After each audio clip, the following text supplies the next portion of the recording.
सुनो, तुम ऐसे लोगों में शामिल ना होना। हमेशा इस बात को याद रखना, तुम्हारी मुसीबतों से तुम्हारा रब बहुत बड़ा है। वो तुम्हारी आंखों से निकलने वाले आंसुओं की एक एक वजह जानता है।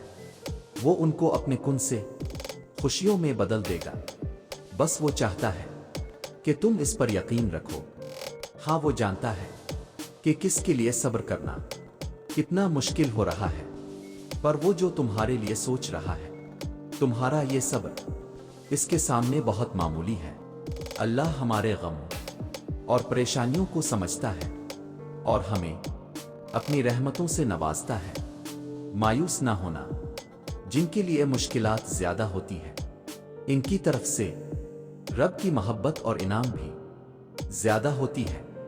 हमेशा उम्मीद और भरोसा रखना चाहिए, क्योंकि अल्लाह हमारे सब्र और ईमान को आजमा कर हमारे लिए बेहतरीन इनाम और फजल की तरफ ले जाता है।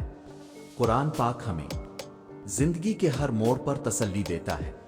इसमें हमें यह समझाया जाता है कि हम ना उम्मीद ना हो, कमजोर ना पड़ें और अल्लाह ताला पर पूरा यकीन रखें। हमारा रब हमारे साथ है और अगर हम इसकी रजा और इनाम की तरफ रुजू करें तो हमारी हर परेशानी दूर हो जाएगी।